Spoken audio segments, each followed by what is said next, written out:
The Valkorian Empire had ruled the stars for 12,000 years. They had conquered hundreds of worlds and destroyed any species that refused to bow before them. Their ships were made of living crystal that could heal itself after battle. Their weapons could burn holes through moons. No one in the known galaxy dared to challenge them. High Commander Zoltrix stood on the bridge of his flagship and looked at the stars through the viewing screen. He was old by Valkorian standards, nearly 400 years, and he had seen many species rise and fall. Most of them fell because of him. He enjoyed his work. "Commander," said one of his officers, "our scouts have found something interesting near the border of unclaimed space." Zoltrix turned his head slowly. His species did not have faces like humans did. They had smooth gray skin and 4 eyes arranged in a diamond pattern. When he spoke, his voice came from a slit beneath those eyes. "Show me," he said. The screen changed to show a small ship drifting through empty space. It was ugly by Valkorian standards. Metal and glass and cables. Primitive, but it was also something new. The design did not match any species in their database. "Unknown origin," the officer confirmed. "We believe it may be a new species. One we have not yet encountered." Zoltrix felt something close to excitement. A new species meant new resources, new slaves, new territory to claim. The Emperor would be pleased. "Send a boarding party," he ordered. "Find out who they are and where they come from. If they resist, kill enough of them to make the others obedient." The Valkorian soldiers moved fast. Within an hour, they had cut through the hull of the strange ship and stepped inside. What they found confused them. The creatures inside were soft. They had only 2 eyes, placed side by side on flat faces. Their skin came in different shades of brown and pink. They made noises with their mouths that sounded like random sounds strung together. They did not fight. They did not run. They just stood there, making those sounds, holding up their empty hands. The ship was called the Wanderer. Captain Jack Morrison had named it himself when he bought it 20 years ago, with money he had saved from hauling cargo across the solar system. He had dreamed of finding a new world for people who wanted to start fresh. He had gathered 300 colonists who shared his dream. Farmers and teachers and doctors and children. Good people looking for a good life. Jack did not know that aliens existed. None of them did. When the boarding party cut through his ship, he thought it was some kind of mistake. Maybe a government vessel that had lost contact. Maybe pirates. He never imagined creatures from another world. He tried to talk to them. He held up his hands to show he meant no harm. He smiled, even though he was scared, because that was what you did when you met someone new. You tried to be friendly. The Valkorian soldiers did not understand smiles. They did not understand open hands or soft voices. In their culture, strength was shown through silence and stillness. The fact that these creatures were moving and making noise meant they were not submitting. The squad leader sent a message back to the flagship. The creatures refused to submit. They continued to make aggressive displays, requesting permission to establish dominance. Zoltrix did not hesitate. Granted. Make an example of their leader. The soldier pointed his weapon at Jack Morrison. Jack did not understand what was happening until the beam hit him in the chest. He fell backward and did not get up. His wife screamed. His daughter ran to his body and tried to shake him awake. The soldiers killed 16 more people in the next 10 minutes. Anyone who moved too quickly. Anyone who made too much noise. They did not enjoy it particularly. It was simply procedure. New species needed to understand their place. When the killing stopped, the survivors were herded into the cargo hold. They sat on the cold floor, holding each other, crying quietly. None of them understood what had happened or why. They only knew that their captain was dead and that these creatures wanted something from them. A young woman named Kate Sullivan sat in the corner of the hold. She was 26 years old and had trained as an engineer. She had joined the Wanderer because she wanted adventure. She had found something else entirely. While the others cried, Kate watched the soldiers. She studied the way they moved, the way they communicated with each other through gestures and sounds. She noticed that they wore devices on their arms that seemed to translate their language. She saw where they kept their weapons when they were not using them. She also noticed something else.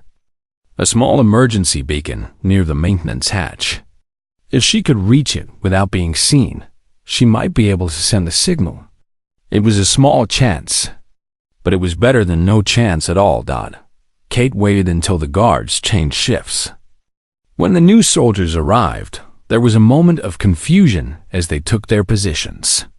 In that moment, Kate moved. She crawled along the floor, staying behind the other prisoners, using their bodies as cover. Her heart beat so hard she thought the soldiers might hear it. She reached the beacon. Her fingers found the activation switch. She pressed it once, twice, 3 times. The beacon was designed to transmit a distress call along with the ship's memory banks. Everything they had recorded since leaving Earth. The footage of the boarding. The murders. All of it. A soldier saw her. He shouted something in his language and raised his weapon. Kate closed her eyes and waited for the pain. But the weapon did not fire. The squad leader stopped his soldier with a gesture. They had already killed enough. The Empire preferred to keep some prisoners alive for questioning. Kate was dragged back to the others and thrown to the floor. She did not care. The beacon was already transmitting. The signal was already flying through space at the speed of light. Someone would hear it. Someone would know what happened here. The signal traveled for 6 months. It passed dead stars and empty planets. It crossed distances that human minds could barely imagine. And then, finally, it reached the edge of human space. A patrol frigate called the Daniel Boone was running a routine sweep when its communication officer picked up the signal. His name was Danny Reeves, and he was 23 years old. He listened to the transmission 3 times because he could not believe what he was hearing. Then he ran to find his captain. Within a day, the signal reached Earth. Within a week, every government on the planet had seen the footage. The images of Jack Morrison dying. The sounds of the colonists screaming. The cold efficiency of the alien soldiers. Humanity had just discovered that they were not alone in the universe. And their introduction had been written in the blood of innocent people. The question now was simple. What would they do about it? The Galactic Order met on a station called Nexus Prime. It floated in empty space, far from any star, a neutral ground where the great powers of the galaxy could talk without fear. Over 400 species sent their representatives to this place. Some came in person. Others sent holographic images that flickered in the dim light.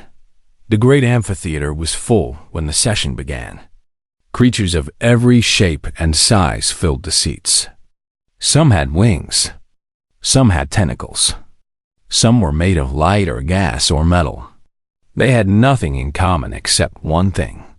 They all knew about the Valkorian Empire, and they all feared it. Ambassador Drelix of the Manthari Collective stood at the center of the chamber. His species had 4 arms and skin the color of dark blue water. 800 years ago, the Valkorians had conquered his world. His people had learned to survive by obeying every command without question. They had become useful to the Empire. That was the only reason they still existed. "We've received word of a new species," Drelix announced. His voice was translated into hundreds of languages by the station systems. They call themselves humans. They come from a small world near the edge of the spiral arm. The Valkorians have already made contact with them. The chamber buzzed with whispered conversations. A new species was always interesting. A new species that had met the Valkorians was usually a tragedy waiting to happen. The humans do not know our laws or our customs, Drelix continued. They do not understand the order of things. The Valkarians have already killed several of them and taken the rest as prisoners.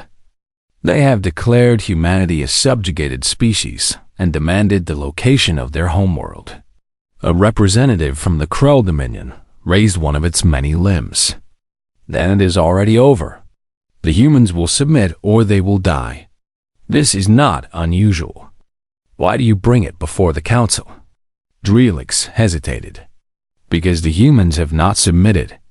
They have sent no response at all.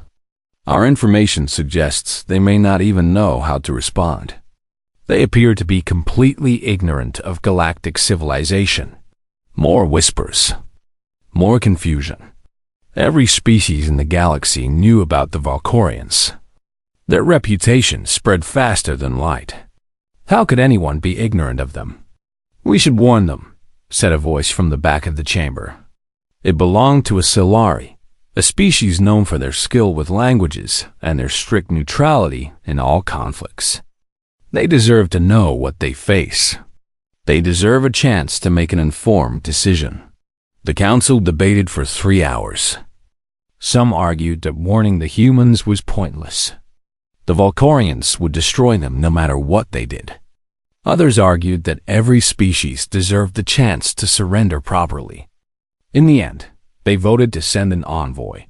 The Solari would make contact with humanity and explain the Scifi's situation. The Solari ship arrived in Earth's solar system 4 months later. They found a defensive perimeter waiting for them. Human warships surrounded them within minutes of their arrival. The Solari were impressed. Most new species did not react so quickly to unknown vessels. The humans escorted the Solari ship to a station orbiting Mars. There, in a conference room with windows that looked out at the red planet, the envoy met humanity's representative. His name was Ben Harper. He was 52 years old with gray hair and lines on his face that came from years of difficult decisions. He had served in the military for 30 years before moving into diplomacy. He knew how to fight. He also knew how to listen. The Solari envoy was called Veth. It had smooth, silver skin and eyes that changed color depending on its emotions. Right now, those eyes were pale blue. Sadness. Pity. Thank you for meeting with us, Beth said. Its voice was soft and musical. I wish I came with better news. Ben Harper nodded. We received the transmission from the Wanderer 6 months ago. We know about the Valkorians. We know what they did to our people. Then you understand the danger you face, Beth said. The Valkorian Empire has declared your species forfeit. They will send a punitive fleet to your territory. Based on our intelligence, that fleet will contain approximately 4,000 warships. Each of those ships is larger and more powerful than anything you possess. Ben Harper's expression did not change. How long do we have? 2 of your years. Perhaps less if they decide to accelerate their schedule. And what do you recommend we do? Veth's eyes shifted to a deeper blue. There is only one option that offers any hope of survival. You must surrender. Completely and unconditionally. You must offer tribute to the Empire. Resources, technology, and... The envoy paused. Labor forces. Genetic material for their experimental programs. Slaves, Ben Harper said quietly. You want us to give them slaves. I want you to survive, Veth replied. If you surrender now, the Valkorians may spare a portion of your population. Perhaps 30%. That is more merciful than most species receive. Ben Harper was quiet for a long moment. He looked out the window at Mars. Humans had only landed on that planet 50 years ago. They had built their first permanent settlement 30 years ago. Now there were 20,000 people living there. Scientists and engineers and families who had come to build something new. Tell me about the Valkorians, he said finally. What do they know about us? Veth tilted its head. Very little. Only what they observed on your colony ship. They know you are soft-bodied and relatively weak. They know your technology is primitive by galactic standards. They know you did not fight back when they boarded your vessel. Did not fight back, Ben Harper repeated. Because we did not have weapons. Because we thought we could talk to them. Because we did not know what they were. Yes, they interpreted your behavior as submission. Or perhaps as stupidity. In their culture, there is little difference. Ben Harper smiled. It was a strange expression. Not happy. Not sad. Something else entirely.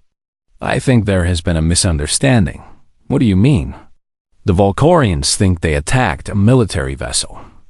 They think they defeated us in combat. They think they know what we are. Ben Harper turned back to face the envoy.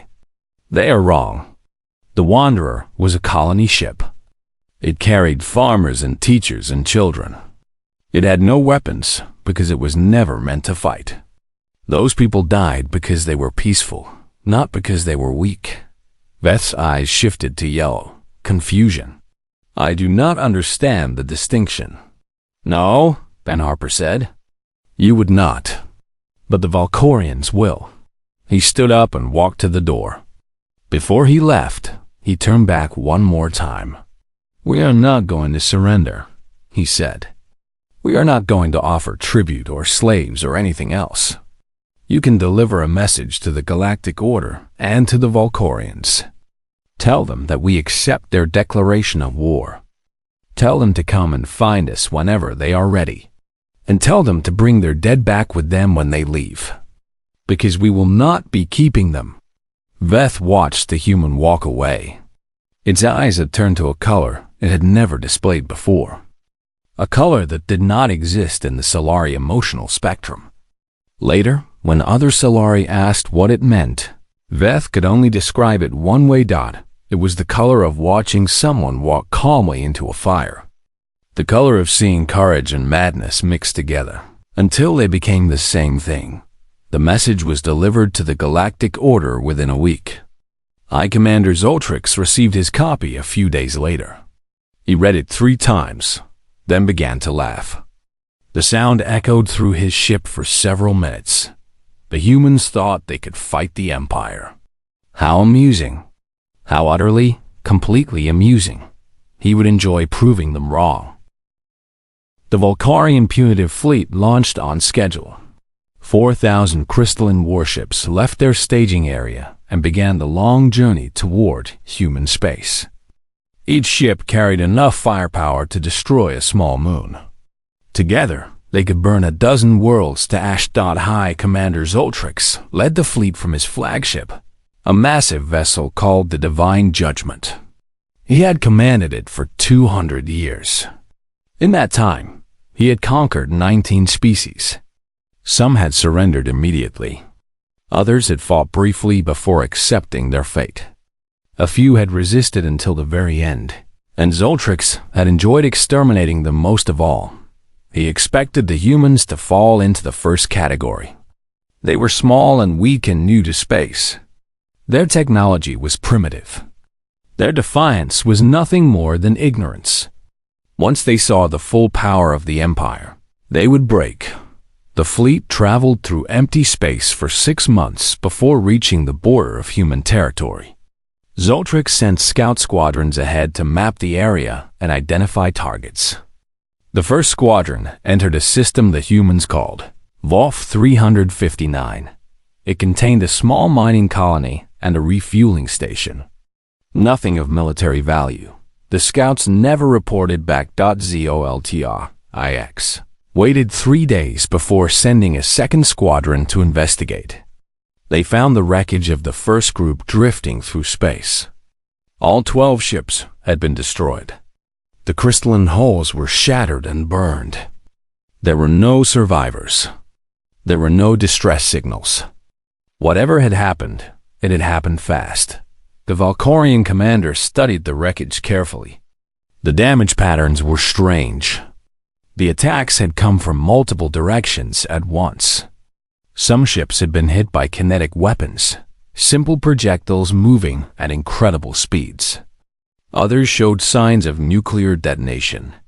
A few had been torn apart by something the Valkorians could not identify at all.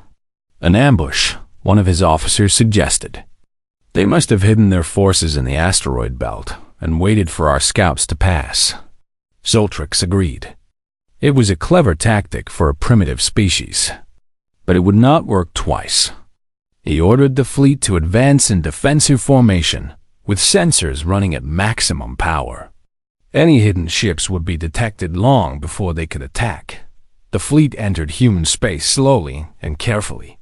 They destroyed the mining colony at Wolf 359 as punishment for the ambush. Then they moved on to the next system. Nothing happened. No attacks. No resistance. Just empty space and distant stars. The humans seemed to have disappeared. Then the supply ships started exploding. The Valkorian fleet traveled with a long tail of support vessels, fuel tankers, ammunition carriers, repair ships, medical vessels. These ships were not heavily armed or armored.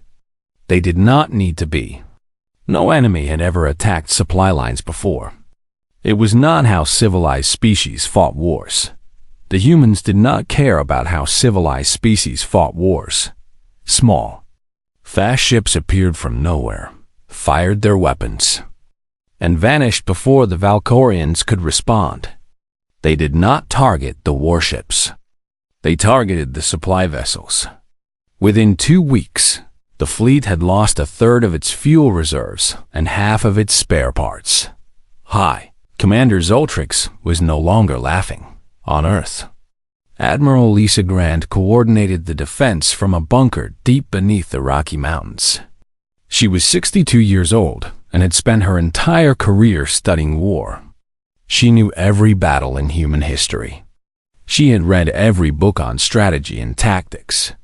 She had planned for scenarios that most people thought were impossible. An alien invasion had been one of those scenarios. The Valkorians are slowing down, reported her aide, Captain Danny Reeves, the same young man who had first received the signal from the Wanderer. He had been promoted 3 times since then. There were not many experienced officers left. Their supply problems are forcing them to stop and consolidate. Admiral Grant nodded. Good. That gives us more time. Time for what? Danny asked. We have hurt them, but we have not stopped them. They still have 3,000 warships. We have maybe 200 that can fight. The Admiral smiled. It was a tired smile, that there was something hard beneath it. We are not going to stop them with ships. We are going to stop them with fear. She pulled up a map of the solar system on her screen. Earth sat at the center, surrounded by defensive stations and weapons platforms. Mars held another layer of defenses. The asteroid belt had been seeded with mines and automated weapons. Every rock and moon had been turned into a fortress. The Valkorians think war is about strength, Admiral Grant explained. They believe the stronger force always wins. They have never lost because they have always been the strongest. But strength is not the only thing that matters in war. There is also will. The willingness to do whatever it takes to win. What do you mean? I mean that we are not going to fight them the way they expect. We are not going to meet them in open battle and die with honor. We are going to make them bleed for every inch of space they take. We are going to make this war so painful, so costly, that they begin to wonder if it is worth fighting at all. Captain Reeves looked at the map. He saw the defenses. He saw the weapons.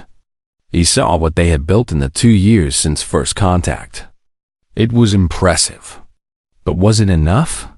What if it does not work? He asked quietly. What if they just keep coming no matter how much we hurt them?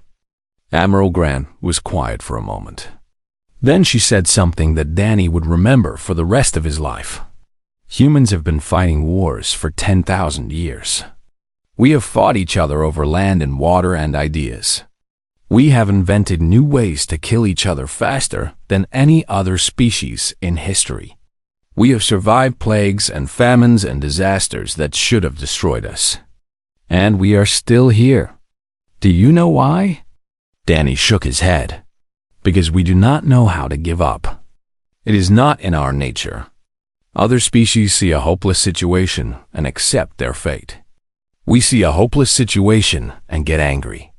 We fight harder. We find ways to win that should not be possible. The Valkorians have never faced an enemy like us. They do not understand what they have started. She turned back to the map and began issuing orders. More mines for the asteroid belt. More weapons platforms around Earth. More training for the pilots who would fly the attack ships. Every day they delayed the Valkorian advance was another day to prepare. Somewhere in deep space, the Valkorian fleet continued its slow march toward Earth. High Commander Zoltrix had stopped making jokes about the humans. He had started reading reports about their history instead. What he found disturbed him. These creatures had been killing each other since before his species had discovered fire. They had weapons designed not just to destroy, but to cause maximum suffering. They had strategies built on deception and cruelty. They did not fight for honor or glory. They fought to win. For the first time in 200 years, Zoltrix felt something he did not recognize. It took him several days to identify the emotion. It was doubt. The Valkorian fleet reached the Sol system after 18 months of slow, painful advance. They had started with 4,000 ships. Now they had 3,200. 800 vessels lost to ambushes, mines, sabotage, and attacks that came from nowhere and disappeared just as quickly. High Commander Zoltrix stood on the bridge of the Divine Judgment and looked at the human homeworld on his viewing screen. It was a small planet, blue and green and white, hanging in the darkness like a jewel. Beautiful, fragile. Soon it would burn. Status report, he ordered. His tactical officer responded immediately. We have detected approximately 200 human warships in defensive positions around the planet.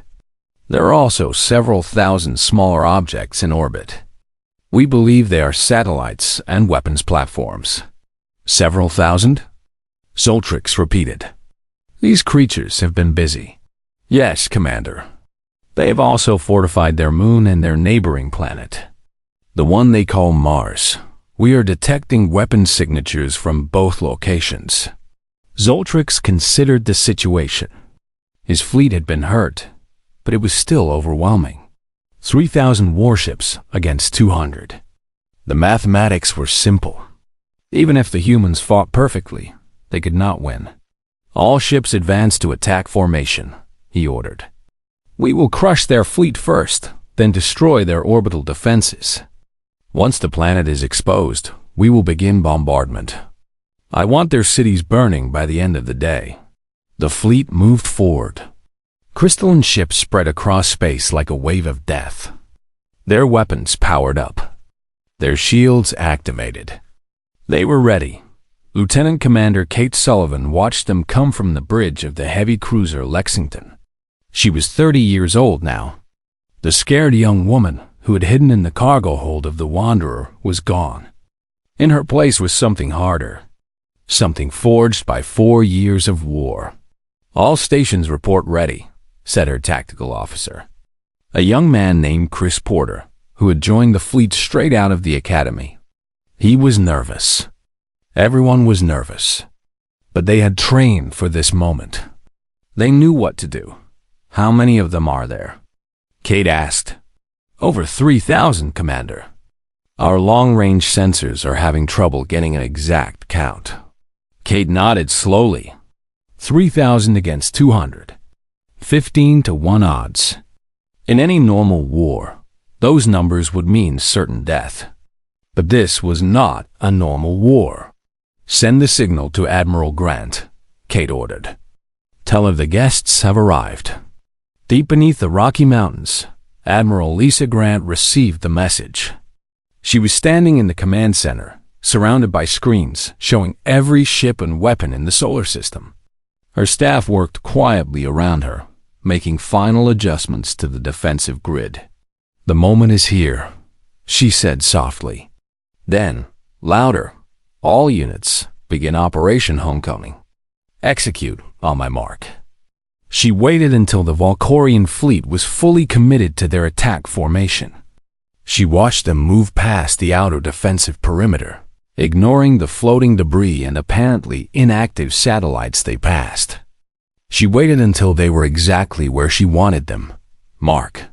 The thousands of objects in Earth's orbit were not satellites. They were not communications relays or observation platforms. They were weapons. Thousands of weapons, all connected to a central targeting system, all waiting for this exact moment. The first wave was kinetic impactors. Simple metal rods accelerated to incredible speeds by magnetic rails. They hit the Valkorian shields like hammers hitting glass. The crystalline barriers, which had stopped every weapon in the galaxy for 10,000 years, cracked under the impact. The second wave was nuclear. Missiles launched from hidden platforms on the Moon and Mars, guided by targeting data from the orbital grid. They flew into the gaps created by the kinetic weapons and detonated inside the Valkorian formations. Ships that had never been scratched in battle suddenly found themselves surrounded by fire. The third wave was something new. Something the research division had been working on since the day they received the transmission from the Wanderer. They called it the gravity lance. The weapon created a focused gravitational anomaly, a point in space where gravity became so intense that matter simply collapsed. The effect lasted only a fraction of a second, but that was enough. Valkorian ships caught in the field crumpled like paper. Their crystalline hulls, which could resist heat and radiation and impact, had no defense against the fundamental forces of the universe. High Commander Zoltrix watched his fleet die around him. He had never seen anything like it. Ships that had conquered worlds were being destroyed by weapons that should not exist. His tactical display showed hundreds of vessels lost in the first minute of battle. Then hundreds more. "Return fire!" he screamed. "All weapons, return fire!" The Valkorian ships responded with everything they had. Beams of energy lanced through space toward the human positions. Some hit their targets. Human ships exploded. Weapons platforms were destroyed. People died. But for every human vessel that fell, 3 Valkorian ships went with it. Kate Sullivan felt the Lexington shudder as a beam grazed their shields. Alarms screamed throughout the ship. Damage reports flooded in from every section. They were hurt, but they were still fighting. "Target the flagship," she ordered. "All weapons on the Divine Judgment." The Lexington turned toward Zoltrix's ship. It was the largest vessel in the Valkorian fleet, surrounded by escorts and defensive screens. Getting through that protection would be nearly impossible.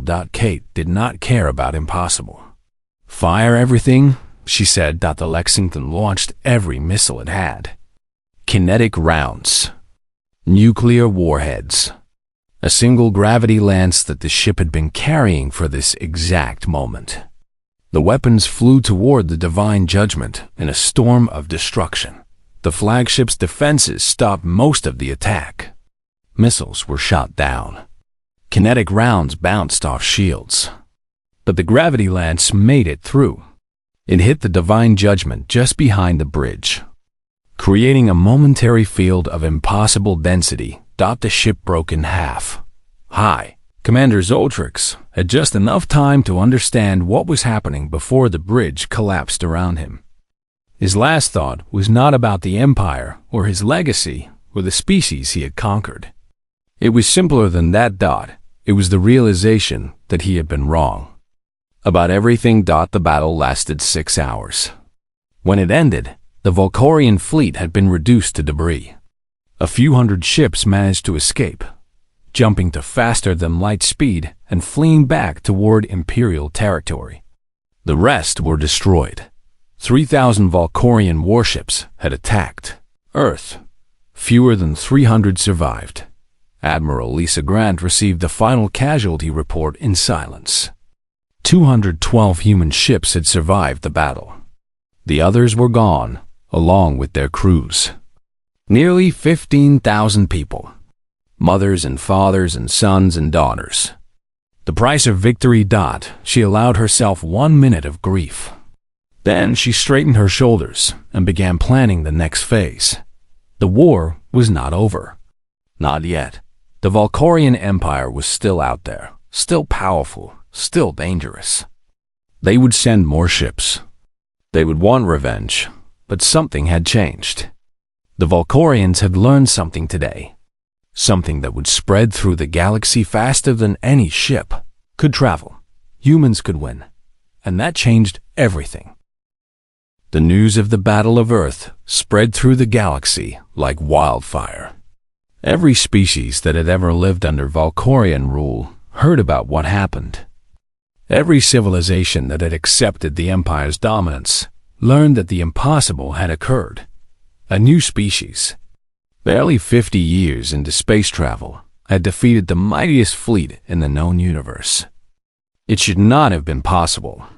It should not have happened. But it did. The Valkorian Empire did not know how to respond. For 12,000 years, they had been the strongest. They had built their entire civilization on that simple fact. Now that foundation had cracked, and everything built upon it was shaking. The Emperor called an emergency council. His advisors argued for days about what to do. Some wanted to send an even larger fleet. 10,000 ships. 20,000. Enough to crush humanity through sheer numbers. Others warned that the Empire could not afford such losses. Their other subjects were watching. If the Valkorians appeared weak, rebellions would follow. In the end, they chose a third option. They sent diplomats. The human government received the Valkorian peace delegation 6 months after the battle. They met in Geneva, in a conference center that had been built specifically for moments like this. The room was large and filled with natural light. Flowers grew in pots near the windows. It was meant to feel peaceful. Ben Harper represented humanity. He was older now, his gray hair almost white, his face lined with the weight of the years. But his eyes were still sharp, and his voice was still steady. The Valkorian delegation was led by a diplomat named Zendos. Unlike the military officers humanity had encountered before, Zendos was trained in the art of negotiation. He understood that sometimes words were more effective than weapons. "We propose an end to hostilities," Zendos said. His voice came through the translation device as smooth and calm. "The Empire recognizes that mistakes were made. We are prepared to return your captured citizens and withdraw from your territory." Ben Harper listened carefully. "And in exchange, you will cease your attacks on our vessels and installations. You will agree to define borders between our territories. And you will provide us with information about certain weapons technologies you have developed. You want our weapons. We want to understand them. The gravity lance in particular. Our scientists cannot determine how you created such a device. It should not be possible with your level of technology." Ben Harper smiled. It was the same smile he had shown the Solari envoy years ago. The one that meant something dangerous was about to happen. "I will explain it to you," he said. "We created that weapon because we had to. Because you gave us no other choice. 2 years ago, we did not know you existed.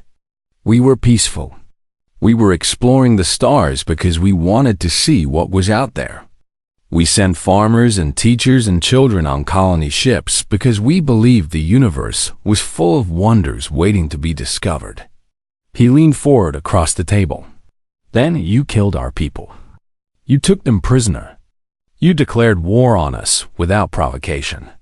And in that moment, everything changed. We stopped being peaceful explorers. We became what we have always been when we are threatened. We became survivors. Xenos shifted uncomfortably. I do not understand. No, you would not. Your species has been dominant for so long that you have forgotten what it means to fight for survival. You have forgotten what desperate people are capable of. We have not forgotten. We have never forgotten. Ben Harper stood up and walked to the window. Outside, the city of Geneva stretched toward the mountains. People walked in the streets. Children played in the parks. Life continued, as it always did. You want to know how we built the gravity lance? We built it because we had scientists who refused to accept that something was impossible. We built it because we have been solving impossible problems since we first climbed down from the trees. We built it because when someone threatens our survival, we do not surrender. We invent new ways to fight. He turned back to face the Valkorian diplomat. Here are our terms for peace. You will return every prisoner taken from the Wanderer. All of them, alive and unharmed. You will pay compensation to the families of those you killed. You will surrender the officers responsible for the attack. And you will acknowledge, publicly and permanently, that the Valkorian Empire made a grave mistake when it declared war on humanity. Xenos stared at him. Those terms are unprecedented. No species has ever demanded such concessions from the Empire. No species has ever won a battle like we just did. This is a new situation for everyone. I suggest you adapt. The negotiations lasted 3 weeks. The Valkorians argued and threatened and tried every diplomatic trick they knew. But in the end, they agreed to humanity's terms. They had no choice. Another war would be too costly, too dangerous, too uncertain. The prisoners from the Wanderer came home on a bright spring day. 183 people had survived the years of captivity. They were thin and scarred and changed by what they had experienced. But they were alive. Kate Sullivan was there to meet them. She had been promoted to captain now, commander of her own ship. She stood at attention as the transports landed and the former prisoners walked down the ramps. One of them recognized her. An old woman who had been a teacher on the Wanderer. She walked up to Kate and looked at her for a long moment. You sent the beacon, the old woman said. I remember you. You crawled across the floor while the guards were changing. You saved us. Kate did not know what to say. She had thought about that moment many times over the years. The fear, the desperation, the tiny hope that someone, somewhere, would hear their signal. I just pressed a button, she said finally. Other people did the real work. The old woman shook her head. You gave us a chance. That was everything. In the years that followed, humanity took its place among the great powers of the galaxy. The Galactic Order welcomed them, partly out of respect and partly out of fear. The species that had defeated the Valkorians deserved both. Ambassador Drelix of the Mentari Collective visited Earth often. He had become fascinated by these strange creatures who had done what his own people never could. He studied their history, their art, their wars. He tried to understand what made them different. One day, he asked Ben Harper the question that had been bothering him since their first meeting. When we warned you about the Valkorians, you were not afraid. You refused to surrender even though all logic said you should. How? How did you find that courage? Ben Harper thought about the question for a long time before answering. It was not courage, he said. It was something simpler than that. When you told us to surrender, when you told us that 30% of our people might survive if we submitted, I realized something. I realized that you had already given up. All of you. Every species in your galactic order had decided that the Valkorians could not be beaten. So you accepted whatever they offered and called it survival. He looked out the window at the sun setting over the mountains. We could not do that. We could not look at our children and tell them that we had given up without trying. We could not accept that our future was decided by someone else. So we fought. Not because we knew we could win, but because losing without fighting was worse than dying. Drelix nodded slowly. He thought he finally understood. These humans were not braver than his people, or smarter than his people, or stronger than his people. They were simply unwilling to accept defeat. They would rather burn than bow dot. It was terrifying. And beautiful. And it changed everything. The galaxy would never be the same. The old order had cracked. New possibilities were emerging. And at the center of it all was a small blue planet and the strange, stubborn, dangerous species that called it home. The deadliest species in the galactic order was no longer the Volk, Orians. It was humanity. And they were just getting started.